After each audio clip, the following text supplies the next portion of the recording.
So hi friends, welcome to this video. In this video, I would be explaining to you about OOPS concept in PHP.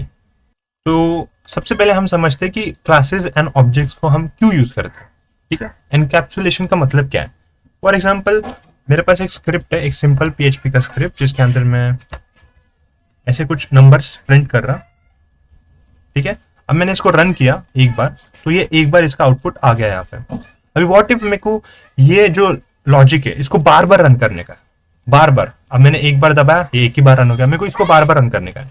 तो इसको मैं encapsulate कर सकता है एक function के अंदर.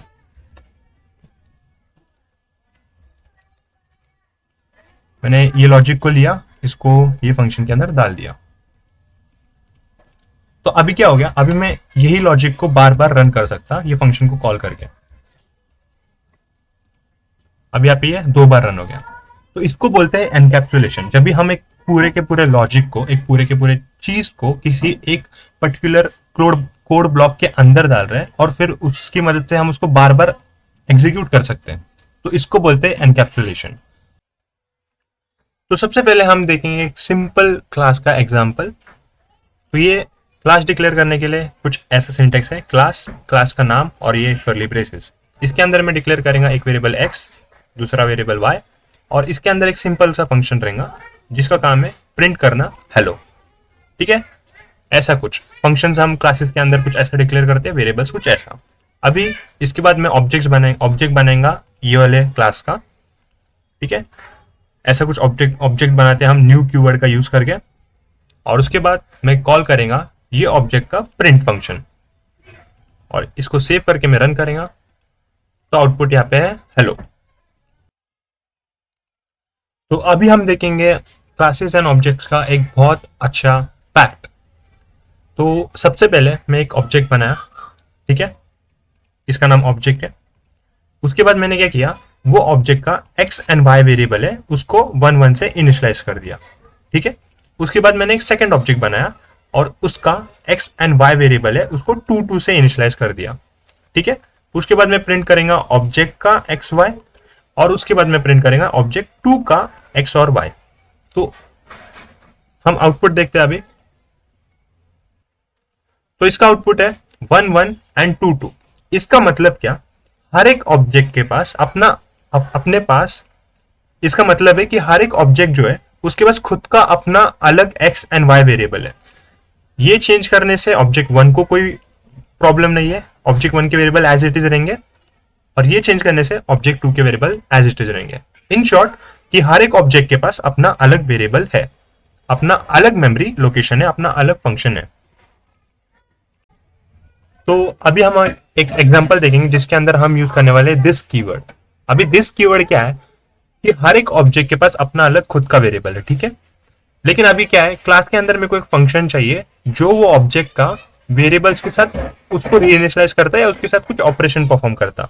तब हम यूज करते हैं दिस कीवर्ड, कि वो रेफर करता करंटली जो ऑब्जेक्ट है उसके वेरिएबल्स को. हम एक एग्जांपल से समझते हैं. सबसे पहले मैं एक प्रिंट फंक्शन ही ऑब्जेक्ट के अंदर डाल रहा, जिसके अंदर मैं क्या कर रहा, this dot x is equal to 99. तो इसका मतलब क्या है, जब भी ये फंक्शन कॉल होगा तब x का वैल्यू जो है वो 99 हो जाएगा, करंट ऑब्जेक्ट है, और y का वैल्यू 99. उसके बाद मैं इसको सिंपली प्रिंट कर दे रहा, x को और y को. इसके बाद मैं क्या कर रहा, ऑब्जेक्ट करके एक न्यू ऑब्जेक्ट बना रहा. ठीक है, एक नया ऑब्जेक्ट बना रहा, और उसका मैं x और y को मैं 1 1 कर दे रहा, और उसके x और y को मैं 1 1 कर रहा. उसके बाद सेकंड ऑब्जेक्ट बना रहा जिसके x और y को मैं 2 2 कर रहा. उसके बाद मैं ये कर रहा, ऑब्जेक्ट के x और y को मैं प्रिंट कर रहा. उसके बाद ऑब्जेक्ट 2 के x और y को मैं प्रिंट कर रहा. उसके बाद ऑब्जेक्ट जो वेरिएबल है उसका मैं प्रिंट फंक्शन कॉल कर रहा. ये फंक्शन कॉल करेगा, और ये फंक्शन कॉल करने के बाद क्या होगा, x और y को 99 को कर देगा, रीइनिशियलाइज कर देगा x और y को. उसके बाद मैं क्या कर रहा, फिर से मैं x और y प्रिंट कर रहा. ठीक है, याद रखना यहाँ पे भी एक प्रिंट फंक्शन है जो कि x और y को प्रिंट करेगा. ठीक है, इतना ही एग्जांपल है. इसको रन करके देखते क्या आउटपुट है. तो सबसे पहले ऑब्जेक्ट के obj वेरिएबल के 1 1, उसके बाद obj2 का xy 2 2 यहाँ पे आ गया. उसके बाद क्या हो गया, उसके बाद मैंने कॉल किया प्रिंट फंक्शन को. प्रिंट फंक्शन को जैसे मैंने कॉल किया, x का वैल्यू 99 कर दिया उसने और y का वैल्यू 99 कर दिया। किसकी मदद से? दिस कीवर्ड की मदद से। दिस कीवर्ड रेफर कर रहा करंट, ये जो वेरिएबल है ना, इसके क्लास को वो रेफर कर रहा है, इसके मेमोरी को वो रेफर कर रहा। तो ये यूज है दिस फंक्शन का, ठीक है, दिस कीवर्ड का। x और y का वैल्यू यहाँ पे चेंज हो गया। तो अब हम समझेंगे कि कंस्ट्रक्टर क्या रहता है क्लास का, ठीक है। तो मैं एक सिंपल क्लास बनाया जिसके अंदर x और y वेरिएबल है, उसके अंदर मैंने एक फंक्शन बनाया जिसके नाम के पहले मैंने 2 अंडरस्कोर डाल दिया। तो कंस्ट्रक्टर एक ऐसा फंक्शन रहता है, ठीक है, ये एक बहुत स्पेशल फंक्शन है जो रन होता जब भी हम किसी क्लास का ऑब्जेक्ट बनाते हैं।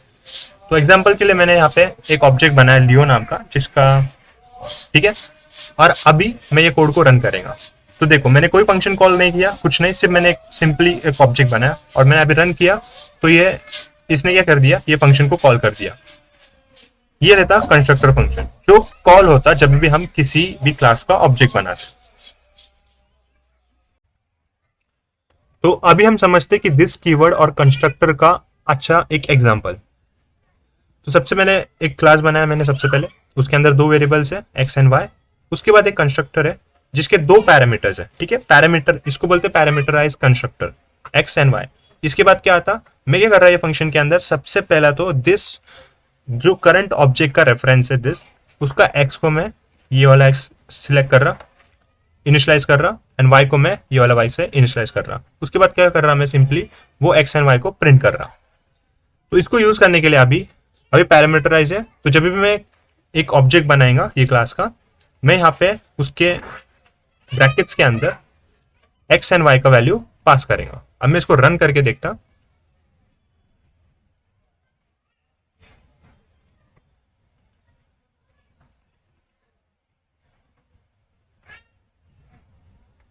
तो यहाँ पे मेरे से एक गलती हो गई कि मैंने डॉलर साइन यहाँ पे यूज किया। डॉलर साइन हम सिर्फ दिस के पहले यूज करेंगे, ओके। तो यहाँ पे मैंने डॉलर साइन हटा दिया एंड यहाँ पे आउटपुट आ गया। तो ये एक एग्जांपल है कंस्ट्रक्टर और दिस कीवर्ड का, ऐसा हम कुछ कर सकते हैं।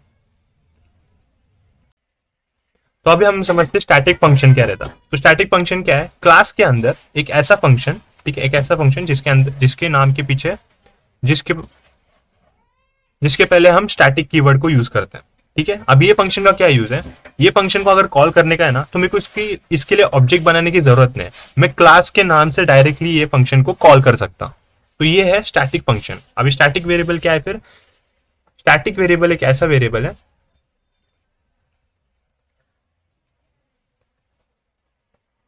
ये एक ऐसा वेरिएबल है जिसको एक्सेस करने के लिए मेरे को ऑब्जेक्ट बनाने की जरूरत नहीं, मैं डायरेक्टली ऐसा उसको कुछ एक्सेस कर सकता हूं। तो इसको मैं प्रिंट करके देखते हैं, तो हेलो यहाँ पे आ गया 5। तो ये है static function and static variables.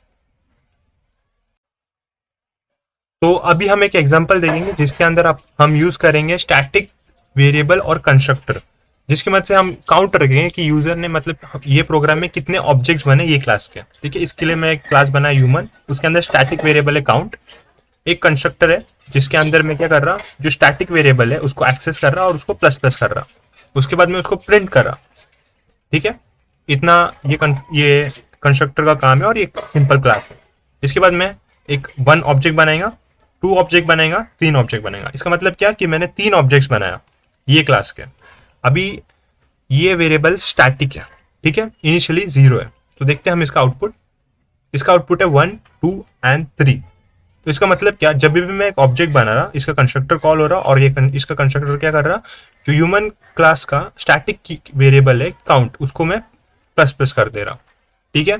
तो ऐसा सिंपल एग्जांपल है स्टैटिक कीवर्ड का और स्टैटिक वेरिएबल का अच्छा सा यूज। हम ऑब्जेक्ट का काउंट रख सकते हैं कि कितने ऑब्जेक्ट बने।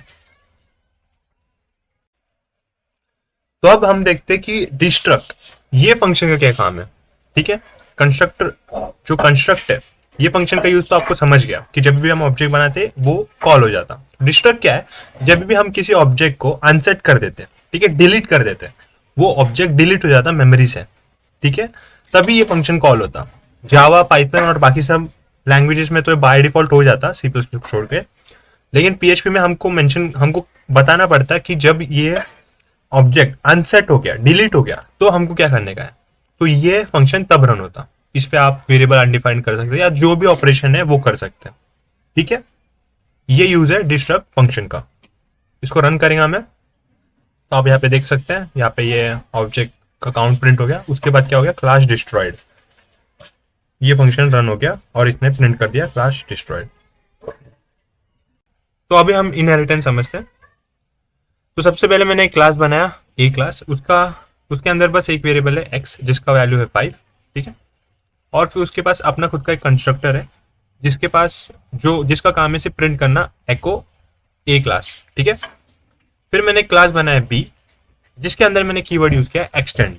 अभी एक्सटेंड क्या करता, अभी जो बी क्लास है, एक्सटेंड यूज करने की वजह से बी जो है, बी के पास पेरेंट के जो भी प्रॉपर्टीज, फंक्शंस या फिर वेरिएबल्स है उसका एक्सेस आ जाएगा। तो बी का जो कंस्ट्रक्टर है वो ये है। ठीक है, अभी ये कंस्ट्रक्टर के अंदर मैं क्या कर रहा, सबसे पहले एको कर रहा कि ये बी क्लास है। उसके बाद मैं क्या कर रहा, जो पेरेंट है, ठीक है, पेरेंट, उसका मैं कंस्ट्रक्टर कॉल कर रहा। ये कॉल करने से क्या होगा, जो बी के पास है, बी के पास ए के वेरिएबल्स का एक्सेस मिलेगा। ठीक है, मैं यहाँ पे कॉल करता, फिर मैं एको कर रहा है यहाँ पे कि एक्स का वैल्यू क्या है। तो मैं इसको रन करके बताता कि एक्चुअल में आउटपुट में क्या आया, ये आया। पहले बी एको हो गया। ठीक है, यहाँ पे ऑब्जेक्ट बना, बी का कंस्ट्रक्टर कॉल हो गया, उसने एको कर दिया। उसके बाद ए का कंस्ट्रक्टर कॉल किया हमने, ए एको हो गया। उसके बाद एक्स का वैल्यू एको हो गया। अभी व्हाट इफ, ये था सिंपल पीएचपी का इनहेरिटेंस का एग्जांपल। इसके अंदर मैं और एक चीज ऐड करता कि फॉर एग्जांपल यहाँ पे एक प्रिंट फंक्शन था, पेरेंट के पास अपना एक प्रिंट फंक्शन है जो प्रिंट कर रहा है बस प्रिंट को। ठीक है, ऐसा कुछ पेरेंट के पास फंक्शन है। अभी ये फंक्शन जो पेरेंट के पास है उसको मेरे को चाइल्ड में यूज करने का, तो मैं क्या करेगा, जब भी और प्रिंट, तो ऐसा कुछ मैं पेरेंट का फंक्शन भी एक्सेस कर पा रहा। लेकिन उसके वो एक्सेस करने के लिए सबसे पहले मेरे को उसका कंस्ट्रक्टर कॉल करना पड़ेगा, ये पीएचपी के अंदर जरूरी है। फिर यहाँ पे आ गया प्रिंट। ठीक है, तो इतने ही थे ऊप्स के कॉन्सेप्ट पीएचपी के अंदर। इसका आपको तो बहुत ज्यादा यूज है, आप इसकी मदद से कोड को एनकैप्सुलेट कर सकते हैं, बहुत सारा लॉजिक को, ये सब चीजों को यूज करके। होप सो आपको समझा। अगर यहाँ से नहीं समझा तो चैट जीपीटी है, मैंने वहां से समझा। चैट जीपीटी नहीं तो डॉक्यूमेंटेशन रेफर करो पीएचपी का, वहां से समझ जाएगा। ये क्लासेस और वगैरह वगैरह का जो यूज है ना, ये बेसिक लेवल पे तो नहीं आता, लेकिन जो एडवांस लेवल पे जाते हैं, लाइब्रेरीज वगैरह यूज करते हैं, वो लोग ऐसा ही बनाते। फंक्शंस पे सिर्फ और सिर्फ फंक्शन पे काम नहीं होता, पीजे अंडरस्कोर करने, ऐसा मतलब बहुत सारे फंक्शन फंक्शन फंक्शन फंक्शन हो जाते हैं ना, अलग अलग नाम के। तो वो सब चीजों को टैकल करने के लिए क्लासेस का कॉन्सेप्ट आया, जिसकी मदद से हम सिंपल वे में एक पर्टिकुलर काम एक पर्टिकुलर क्लास कर सकता। ठीक है, तो ये सब एडवांस लेवल पे यूज होता पीएचपी का, आपको भी यूज होगा आगे जाके लाइब्रेरीज के अंदर। ठीक है, तो यहाँ पे मैं अपना वीडियो खत्म करता। Thank you so much for watching. Hope so आपको समझा। अगर कुछ नहीं समझा तो कमेंट करो। मिलते हैं अगले वीडियो में। Bye bye.